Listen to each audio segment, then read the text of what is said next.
Train services disrupted today across France due to coordinated sabotage acts, the country's transport minister has said a few hours ahead of the inauguration ceremony of the Paris 2024 Olympic Games. And just in the last few minutes, Eurostar has put out the latest in terms of the impact on that particular service. Disruption, Eurostar says, is due to, and I'm quoting, coordinated acts of malice. It says high-speed trains to and from Paris have been disrupted. Let's get the details then and bring in Paris Bureau Chief Alan Katz for the details. It's a fast-moving story, Alan. What do we know so far?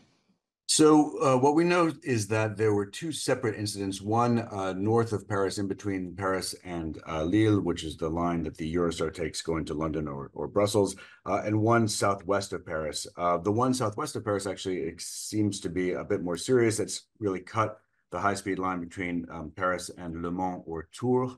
The one that's going to the north, that has delayed, it's delayed Eurostar trains. When they say disrupted, so far, the trains haven't been canceled, but they are delayed coming from London or from Brussels. Okay. It does come also after a number of French websites were shut down last month in an attack that was thought to be linked to Russian intelligence.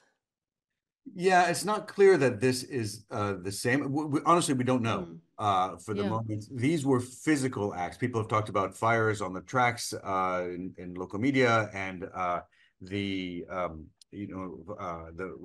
transport minister who discussed it talked about, firefighters being on site for these locations. So it appears to be physical acts, whether there were fires prompted by, something that could be a hack or a cyber attack. It's really unclear at the moment. We really don't know what's caused this as yet.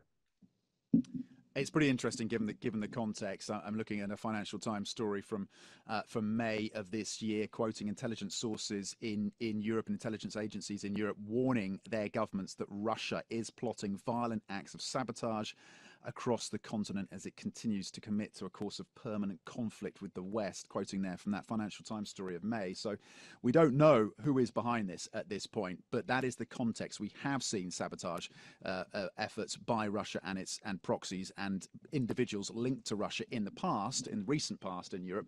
We don't know if this is the case when it comes to this story, of course. When it comes to security more broadly, Alan, across the games, that has been in focus prior to the events of today. What do we know about the efforts that have been put into that?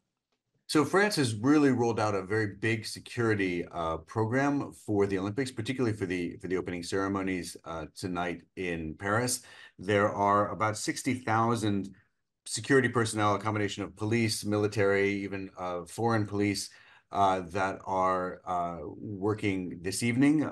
Again, that security focus is mostly on Paris, and so that perhaps is why there were these attacks outside of Paris, because again, so much of the security has been on the city of Paris and particularly on making sure that the opening ceremonies, which will be a series of boats going down the Seine River, that comes off well. So, and one of the concerns that people have had is that, there will be people looking to cause problems will be looking for softer targets, perhaps, than, the events themselves, the Olympic Games themselves, or the opening ceremonies. So there has been a very big security focus, but again, you can't always protect everything. And so perhaps this is an example of people looking for softer targets.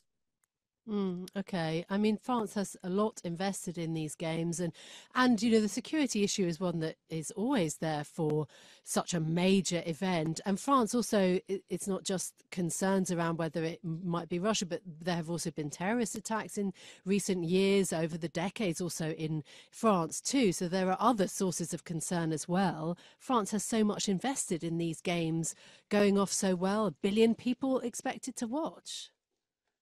Yes, they do, and it is quite important for the country. It's been a long build-up to these games. France, as you know, has gone through a period of political turmoil with the snap elections that President Emmanuel Macron called following the a poor result in the European elections, and so it is important for France. I mean, in general, the Olympics it's a big deal. Everybody wants it to go well. I find they're a little less important for Western democracies than they are, say, for autocratic countries, which find that they really are a way to sort of present themselves to the world. France is usually the most visited country in the world most years. in terms of tourism. So it doesn't really need that sort of like the Olympics as a way to sort of present France to the world, but it does draw people's attention to the country. And it remains important for its image.